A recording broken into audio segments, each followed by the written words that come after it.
Hello everyone. Welcome to today's webinar. You should be many to connect today for the subject on gas and LNG global outlook. As we anticipated back in September when we announced the session, we knew it would be a hot topic.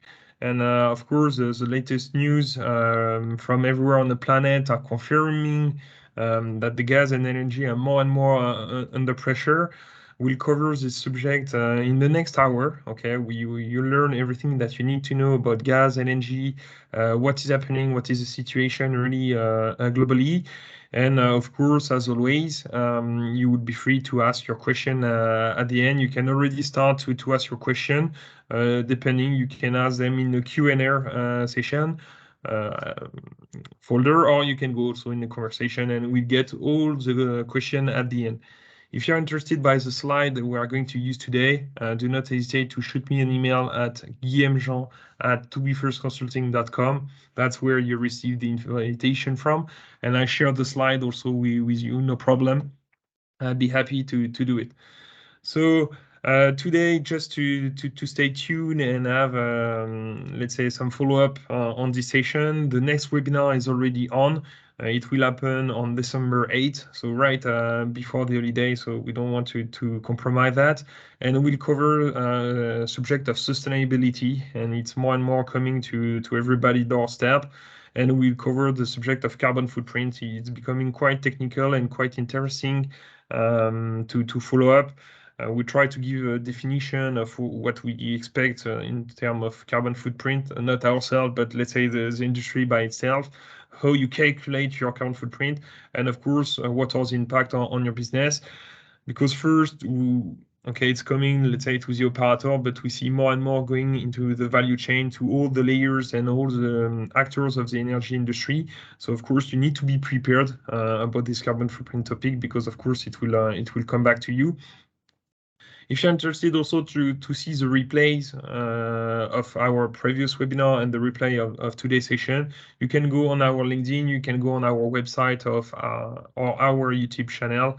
They're all there. Normally, just give me some days to make the setup of the video. Anyway, here you see below my address email, so you can send the email. The agenda for today is quite clear. We've set up just about Project Smart Explorer, what is a database, but for many of you, you already know it. We still have a piece of news to share with you. And then we'll go really into the gas and LNG market. Jean-Charles will take care of this part. Then we'll go region by region because, of course, the situation is quite different where you stand on the planet. And it's really important to know the different dynamic around them to understand where the project might come from. And then, of course, we'll finish by a project outlook to give you the figures and the vision we have of this market. And then Jean-Charles will give you a conclusion how to benefit from this situation. So buckle up. Just to give you a piece of news also, we'll be at ADIPEC starting next week. So we have a booth in the Hall 9. We are on the French pavilion, surprisingly. So do not hesitate to come and visit us in our stand. It would be a pleasure. We have meeting with many of you already, and we try to pass by and meet everyone. But again, if you want to step out and come get a coffee on our booth, you are more than welcome to do it. It will be our pleasure. So about ourselves, okay, you start to know the lyrics, but Jean-Charles, my fellow and my father, he was ABB vice president for oil and gas. I was myself an engineer, not VP of Siemens, but working for Siemens into digital, and the mixture made Project Smart Explorer database more than 10 years ago. We are starting to arrive on our 11th years now. And the spirit has remained the same. The idea of this database is to push you to a project since previous stage and to give you all the information about those projects to make sure that you can make your strategy, you can make your business development, etc., and always having the right information.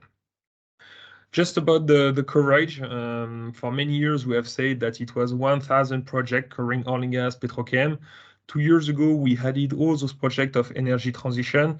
And in fact, we have seen the oil and gas industry growing up, the petrochem industry growing up, and energy transition growing up as well.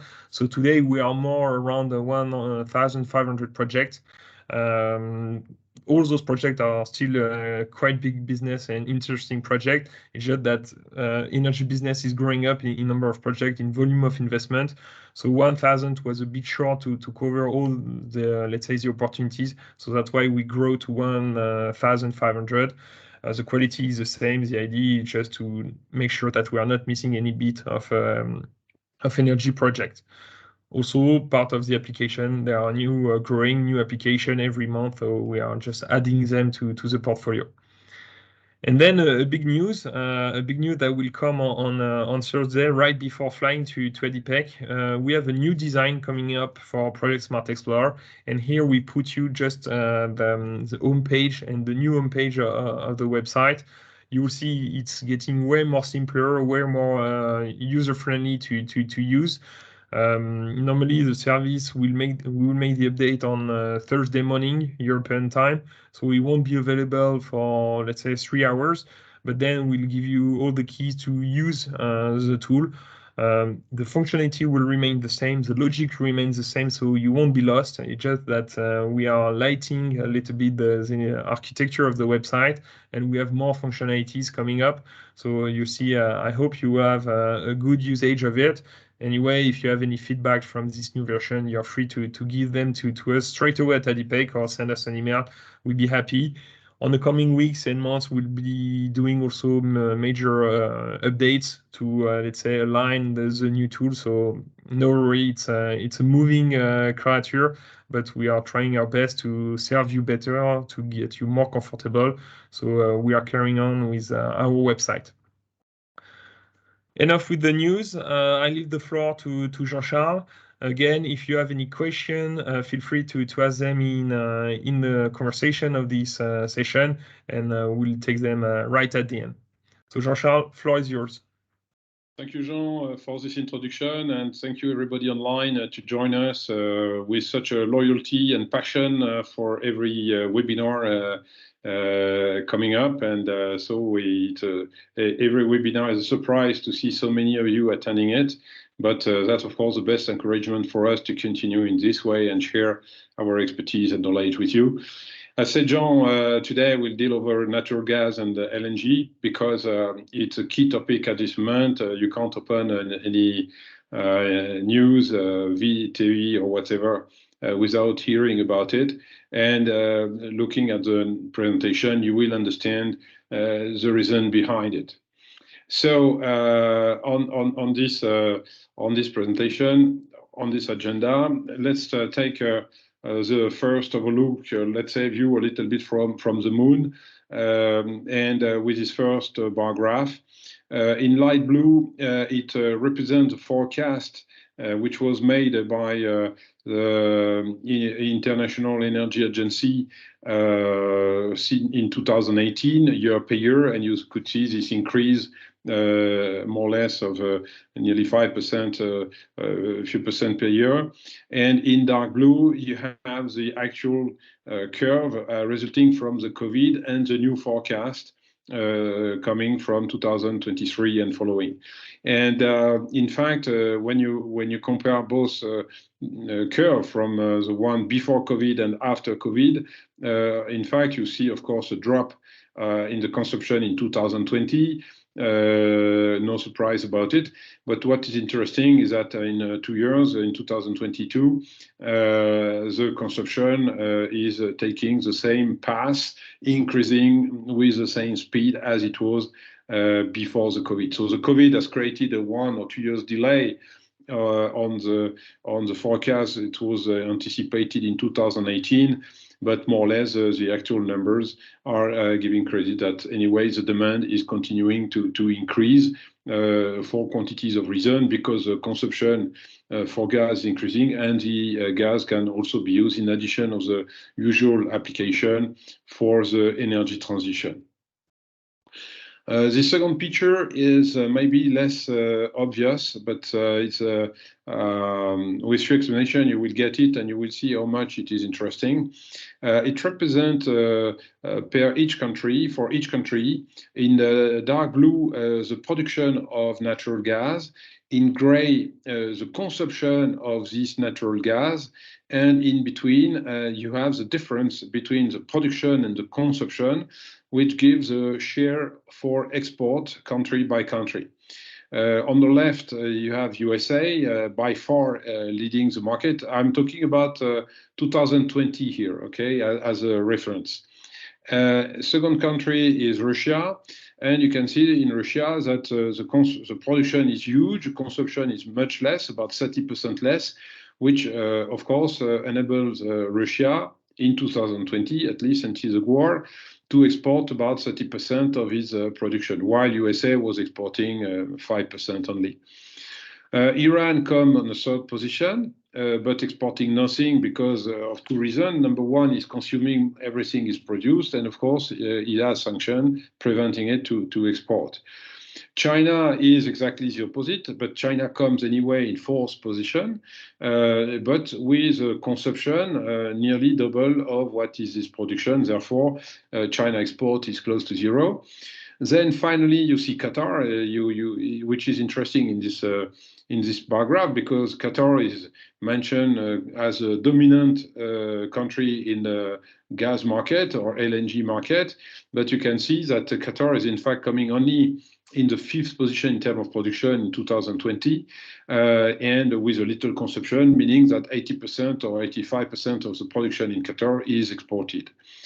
Canada comes in the fifth position, etc., etc. You can see that Norway is coming behind, Australia is coming behind, etc., etc. And the key point of this key conclusion we can make of this graph is, number one, that USA is dominating the market. That's clear. Russia has a key role as well.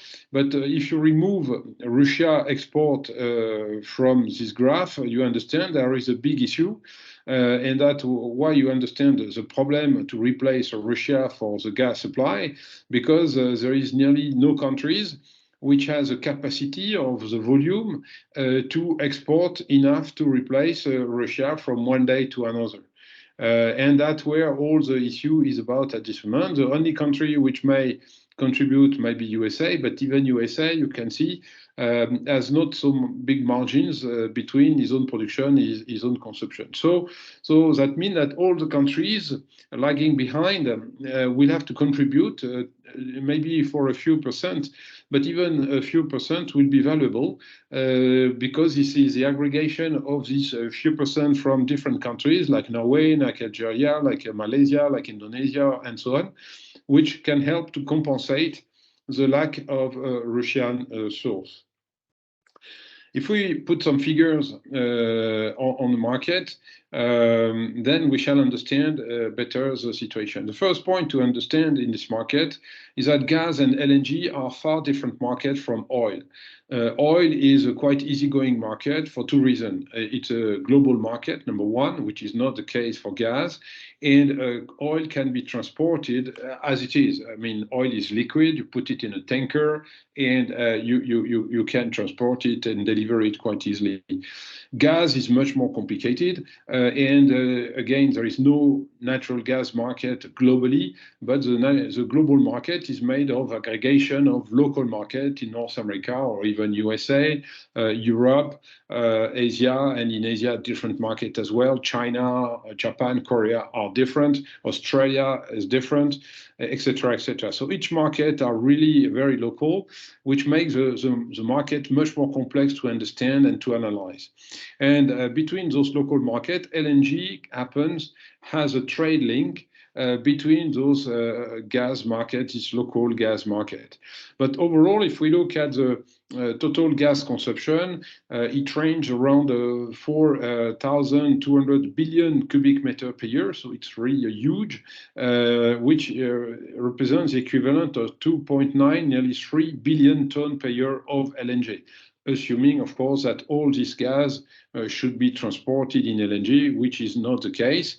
And if we look on the right side of the slide, you can see that the global LNG market today represents 400 million tons per year, which is about 15% of the global gas market. So in fact, you can realize that the trading of gas across the world through LNG is not marginal, but it's only 15%. So it's not a big market. It's not dominant in the market. Then the other particularity of the gas market compared to the oil is the fact that it is managed for 50% by long-term agreement, and usually at pretty high price, especially in Asia, where China, South Korea, Japan want to secure their gas supply with also a long-term agreement. So overall, the price is a complex result of the location where the gas is produced, where it comes from, the transportation cost, and the volume, of course, of which is negotiated, which has a big impact on the price and the duration of the agreement, which has also an impact on the price calculation. So the gas price market is very complex because it depends on multiple factors, which is not the case of oil, which is in fact much more basic in terms of trading and over the globe. The consequence also, it has an impact on the transportation with the LNG carriers, because an LNG carrier is much more complex than a crude oil carriers because of the cooling system, all the protection required, etc., etc. So that's why gas market has a big impact on the ship industry and shipyard industries, especially at this moment, because several hundreds of LNG carriers have to be built to transport LNG from different places to Europe to replace the gas coming from Russia. This gas from Russia that Europe was importing is equivalent to 115 million tons per year of LNG. So it's really massive. It represents 25% or even more of the global LNG market today. So we understand that this demand cannot be met from one day to another, but shall have to be adjusted day by day, month per month, and it may take a couple of years to be adjusted. Even though not all the gas to replace Russian gas to Europe will be transported by LNG, a part of it will be piped through pipeline, but anyway, it will have a big impact on the LNG market. If we look at the impact per region now, let's start with USA, because as we have seen, if you look at the slide and the curve on the right of the slide, you see the comparison between Australia, Qatar, and US. So US is in red, Australia is in white, and Qatar is in blue. And Qatar in 2018 was leading the market, but you can see today that in 2022, those three countries are at the same level, with the US slightly in the lead, taking over Qatar and Australia pole position. And if we look on the slide on the left now, you have the destination of export of the US LNG. So in dark blue, you have Europe, which was representing between 20 and 40% until middle of 2021. And you can realize that since the summer 2029, brutally, the share of Europe to import gas from US has been booming, which is interesting because you can see that this demand has been booming, the demand from Europe to USA has been booming far before the Ukraine war. So it means that the tension of the gas market and LNG has started already before the Ukraine war. And of course, the Ukraine war has accelerated even more this tension, but the movement has started 6 months earlier. So showing how much it is a fundamental demand to go on that way. And you can see in the same time that the overall export of US has not increased so significantly, only 10%, 15% in the meantime. And in fact, this increase of export to Europe has been at the expense of Asia, because Asia, you can see, has lost more or less 50% of what they were importing from US. So you see that LNG demand booming in Europe, starting already a year ago, had already changed, impacted the geography of the market in terms of LNG, and obliging Asia countries to find alternative sources on the market.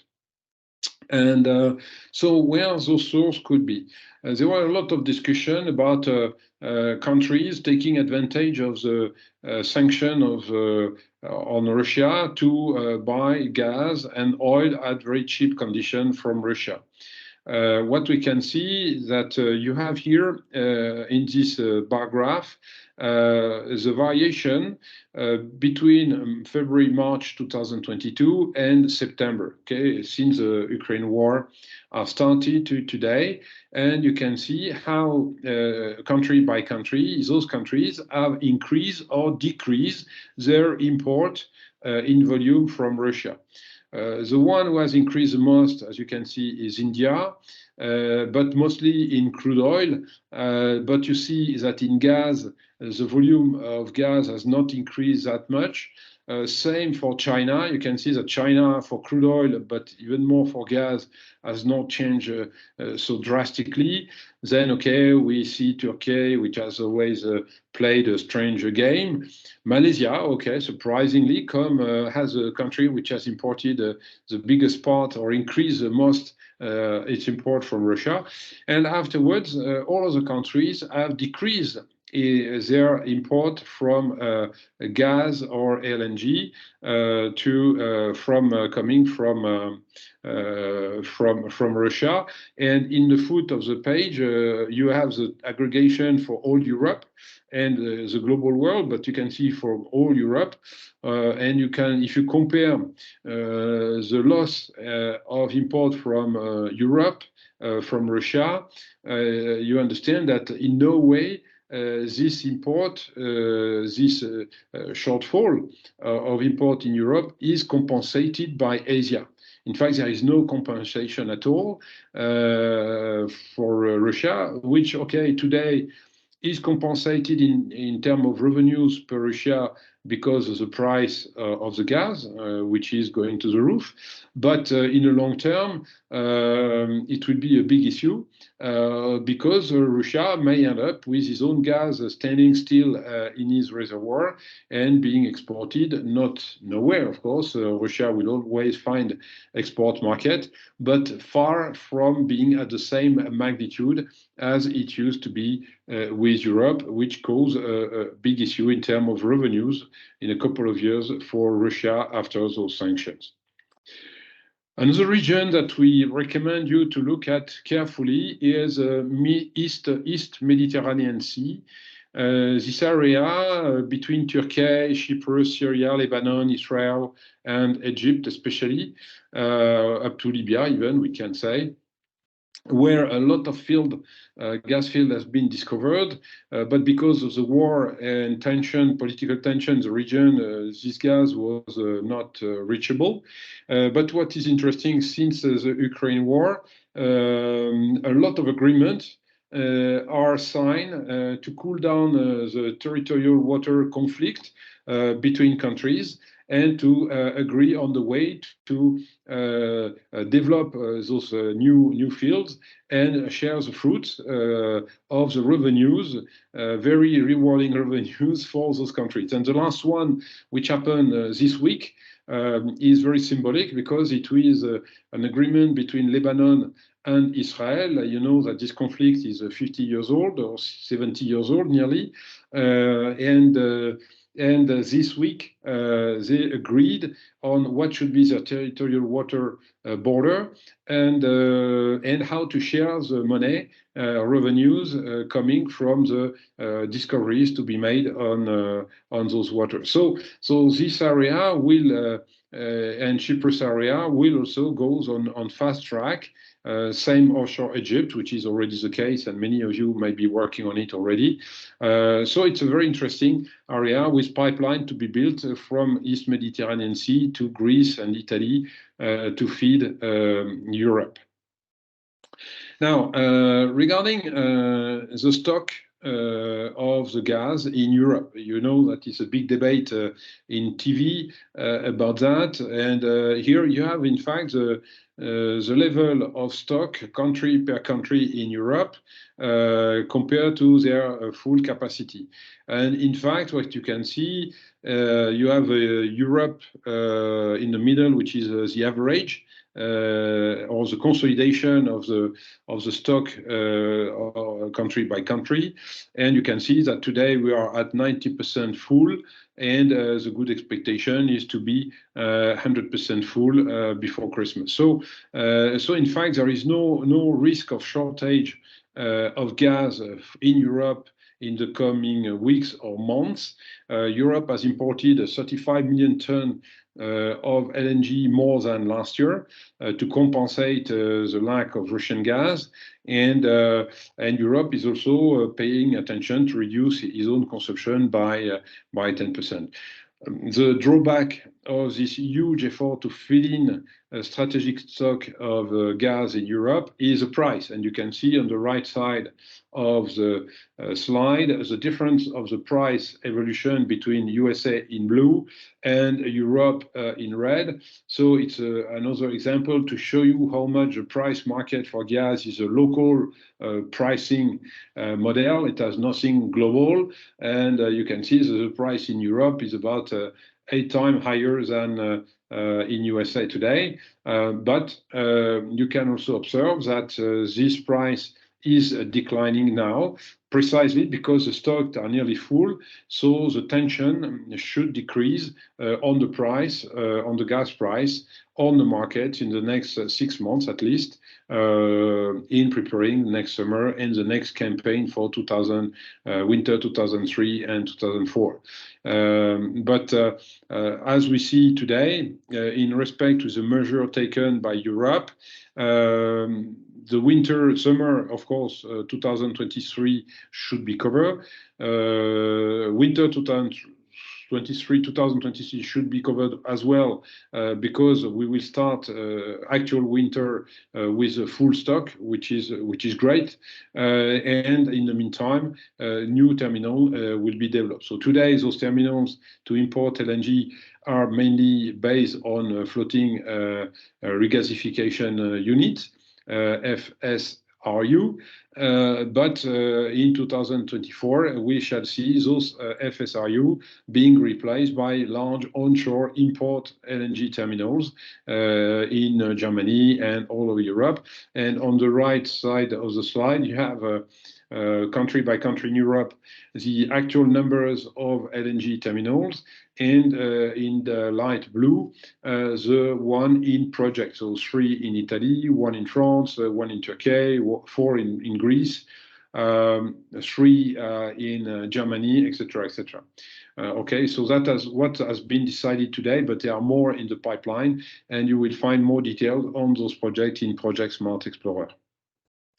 The figures we talk about are this 115 million ton per year of LNG to be imported, which represent about 15 LNG terminals to export this LNG mostly from USA to Europe, and in Europe the construction of about 10 LNG import terminal to receive this LNG and regasify it, which represent more than 200 billion capital expenditure to support this export and import terminals, not including about 400 or 500 LNG carriers to be built up to carry on this LNG from, let's say, USA, for example, to Europe. So we talk about big figures. If we look about Asia now, so Asia has been the dominant market to import LNG for obvious reason, because they don't have resource. China, Japan, and South Korea are among the biggest consumer of gas. And but if you look at the evolution in 2022, you see that the import of LNG on the spot market has reduced because simply Asia country could not afford or didn't want to purchase LNG at prices against the prices proposed by Europe to fill in their stock. And that's clear that number of countries in Asia will suffer from the lack of LNG or lack of gas, because again, those countries, and maybe huge countries, will have hard to compete on price, let's say, like a kind of auction to purchase gas in coming months. So that's where we see a transfer of the gas deliveries to Asia, to Europe, to compensate the Russian delivery to Europe. Now, what is the impact in terms of project outlook? So here we extracted from Project Smart Explorer this histogram showing you year per year the volume of capital expenditure. On the left, it's an aggregation of gas project and LNG project. So gas may be upstream project, it may be gas treatment, pipeline, etc., etc. And LNG or LNG project, it can be for liquefaction, for transportation, for regasification. What you can see is that this investment have been decreasing slowly from 2018 to 2021, but jumping now to the roof in 2022 and 23. With a decrease after those years, and not because demand or the market would collapse after 2023, but just because it reflects the visibility we have on project beyond 2023, which is of course decreasing the further we look at. Okay, the further we look, the less visibility we have on projects, and that explains why we see the market declining after 2025. But you can be confident that of course it will be quantities of new project coming on in next months that will fill in this picture. And now, if we compare gas, LNG, and crude oil, that's pretty interesting, because you see the profile of this curve is a little bit different. It can be the profile, it can be the magnitude of it. If we look at the investment in gas, we can see in 2022 we should be around just below 60 billion. Okay, and for coming years, it should be around 70 billion for the next 2 years. That's what we anticipate for natural gas. If we look at LNG for this year, we are going to end up above 120 billion, so twice more than in gas. That give you the first scale of those investments. And if we compare with oil, because oil is quite often the basic reference that everyone has in mind, when it comes to 2021, in fact, you can see, or 2022, that we are around 200 billion capex. And you can see that if you put the addition of gas and LNG together, the investment in gas and LNG are exceeding by far the investment in oil. Knowing that when we consider investment in oil, quite often with oil, you have also associated gas coming together with this oil. Okay, like you can find in Brazil, for example, okay, with a pre-salt field, right? So it shows you how the investment in gas will be dominant in this market, even compared to oil in the coming years. So if we look at where we are, so here you have on the top the forecast of gas and LNG, so the same picture that you had on the previous slide, but below you have the actual picture of the EPC contract awarded compared to the forecast. So beginning of year is about the same, but you can see that for 2022, we are around 80 billion. So there are still a lot to come, even though it's only 2 months to come. But as you understand, for LNG, there are projects being awarded not every day, but nearly every second day. And so we may not end up at 150,000, but we may end up far above 100,000 at the end of the year in the context we are for those EPC contracts. So it's a market running at full speed. If we look at geographically, how those markets are split and these projects are split per region. So in the first region, representing about 50% of the market, is in dark blue, is North America. So that concentrates 50% of the investment. Second region is Asia Pacific. So Asia Pacific means Australia, means Indonesia, means Malaysia, where we see those investments. The third region is Africa. Okay, and Africa, it can be the West Coast, but it can be also the East Coast, even though we know that the East Coast is questionable because of the war, because uncertainty in Tanzania, and so or Mozambique. Middle East has a little contribution. Middle East, is mainly Qatar investing in gas. Saudi Arabia come as well, but as you see, they are far away from USA or North America. Where the feed is, where those projects are designed, North America is taking an even bigger share, nearly 60%. So that means 2/3 nearly of the projects are designed in North America, especially USA, not to say Houston, of course. And then number 2 is Asia Pacific, is mostly Japan in that case, in terms of feed. And in green is Europe. Europe means mainly Italy, France, and UK for this LNG project. Italy being by far the leader.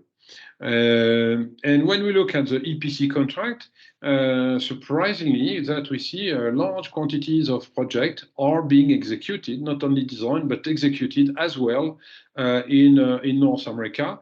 Number 2 is Asia Pacific. So here we find again Japan, but it's also South Korea coming up. It can be China being part of those projects. But Europe also is significant with 18% of the market in terms of execution location. The point also we would like to highlight for you here is the importance of the independent companies operating in an LNG and gas project. Of course, we like to devise and analyze the market according to the profile of the operators, because those operators between international oil companies, IOC, like BP, Shell, Exxon today, like the national oil company like Saudi Aramco, Petronas, Petrobras, etc., or independent, like Tullow, like Sempra, like International Resources, and so on and so on. All those companies have a different behavior in terms of market, in terms of investment, and that's why we like to analyze the market according to the profile of those operators. And you can see that 50% of the market in LNG and gas is driven by independent companies. That's really something very important to integrate in your strategy and in your sales organization. So as a conclusion, so regardless Ukraine war, the gas demand increases. And it was increasing far before the Ukraine war started. You can see that after the COVID, there was a huge demand for natural gas, and the Ukraine war has just contributed to make it even more significant. So today, gas has become a strategic asset, and it would remain so for the next decade, not only 1 decade, but 2 or 3 decades, to help the energy transition from the coal, also to help the renewables to find their business model, to find their economical rhythm as well. It can be wind, it can be solar. As you know, those sources of production with renewables are not permanent, they are intermittent, they are hard to dominate, and so they have to be compensated by different means. Storing energy, okay, is coming up, but it will take as well a decade to be developed at the scale of the need in the world. As a consequence, it means that the natural gas market price are going to the roof at this moment. Okay, future price tend to go down, but anyway, from a very high level, and they should stand at pretty high level for still a couple of months, because as you could see, for instance, we can say that Europe has more or less stolen the supply of gas from different sources as depend on Asia. But of course, we can anticipate that Asia will respond to it and will try to also find alternative source of supply in putting the price higher. If we take the case of Germany, just to give you a figure, Germany was purchasing gas from Russia at $4 or $5 per million British thermal units. And today, Germany is importing LNG from USA at $12 instead of 4 or 5. So it is 3-4 times higher than what it was from Russia. So you understand that it has a big impact on the economy, and that's why we see some tension and hard discussion, I would say, between European countries, and then between Europe and US, and then between Europe and Asia, or Asia and US as well, between all the countries, because of those price going to the roof, and that would remain at pretty high level, at least for 1 or 2 years. So as a consequence for you, the good news is that gas investment will continue to exceed oil on the next 5 years, no question on that, and to remain pretty high level. It will be true, especially for LNG terminal. It can be import terminal or export terminal, and same for gas pipeline, because as you understand, the quantities of gas pipeline are actually under studies to supply the gas from different places. It can be North Africa, it can be even Black Africa or Central Africa, or sub-Saharan Africa. It can be East Mediterranean Sea, etc., etc. So there are quantities of projects at the drawing board at this moment, and that will continue on the next decade at least.